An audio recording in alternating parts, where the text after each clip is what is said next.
Hi guys, last session via Zoom. We're all out of lockdown, and we're going to be back together in church this week. I'm probably not going to. I'm there on the 25th because we're going to be baptising George Birch. I'm not doing that. Andy's doing it, but I'm going to be there videoing it. Can't wait for that. Another brilliant occasion. Sure, you'll agree. It was great baptising that a few weeks back. So we're back into church. It's going to be a summer program of barbecues and breakfast and lots of coffee and tea and just hanging out together. And we're not going to be delving really into this book much. As I've always encouraged you guys, keep reading, read it on, go back, read it again, start again. And that might be a good idea for this summer. Start again.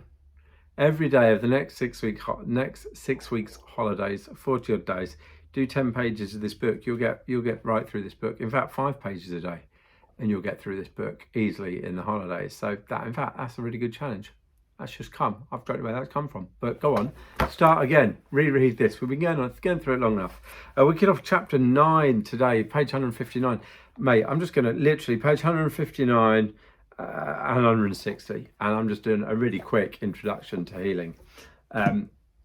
What do I pray the most for with people one-to-one? It's generally healing. Why? Because I'm quite upset. Someone, oh, well, I'll pray for that. Oh, will you? Yeah. You're in pain? I'll pray for that.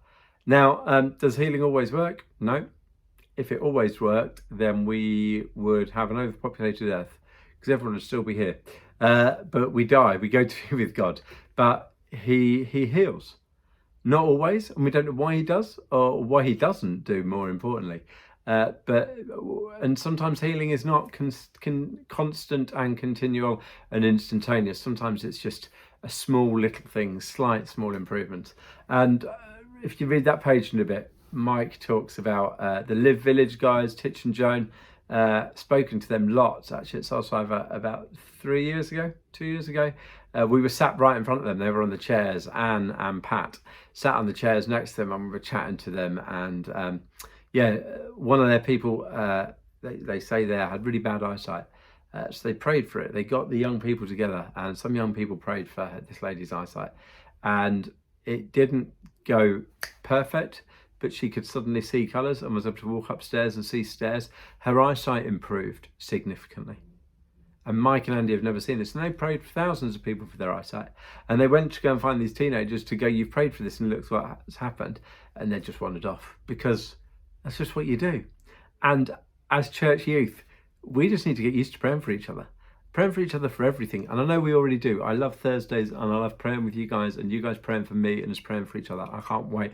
That's one of the things I've really, really missed over the past 18 months of not being together. I cannot wait to be praying with you guys and to see you guys, your prayer stuff, the stuff you're praying for is awesome, stonkingly good.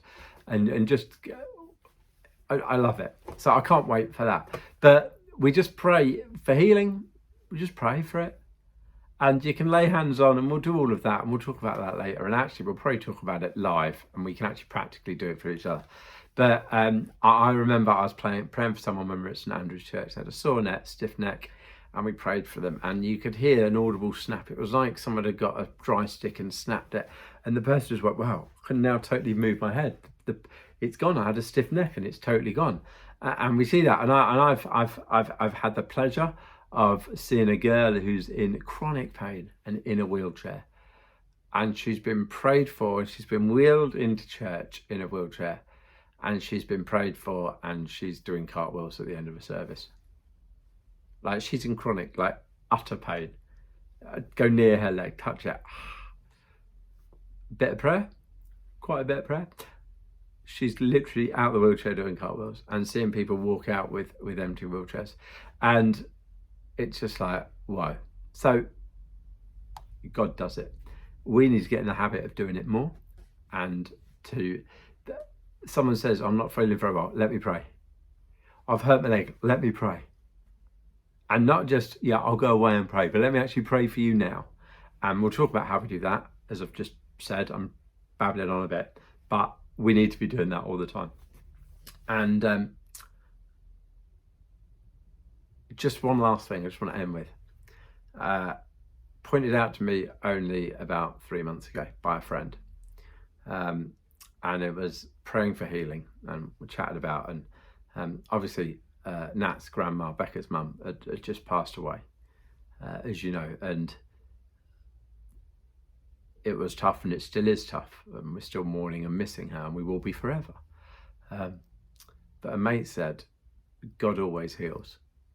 And I was like, and it wasn't in relation to Liz, but that had just happened. I was like, what do you mean God always heals? And he was like, well, God always heals. And I said, well, he clearly doesn't. It sort of goes against what I said at the start. Hey, hey. And he was like, yeah, God always heals. I said, no, he doesn't. And he was like, well, there's healing in death. I was like, what? I was like, there's healing in death. And it was that reality of, oh, you're right. There is always healing. If we love Jesus and we choose to follow him, then there is always healing. And it might not be healing on this earth, but there is heavenly healing. We read in the Bible that when we get to heaven, we get a new body, a perfect body. Our minds are back to how they should be. We are in relationship with God. We are healed perfectly. And it was that reality of, oh yeah, you're right. I'd never thought of it like that. I'd always thought about earthly healing. But there is heavenly healing, and there's healing by being with the Lord.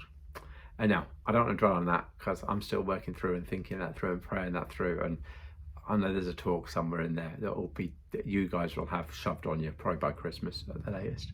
Not as a Christmas talk, probably isn't the greatest Christmas talk, but anyhow, sometime next term at Embrace. So I'm going to shut up now because I've got on. I'll see you next week. Hopefully this video is normal time. If it's not, please tell me. However, if it's not in normal time, you wouldn't have got to this point, and actually you wouldn't have listened. So I don't know why I did that. I might edit it out. Anyhow, I'll see you guys tonight at the Zoom. Keep well, stay safe.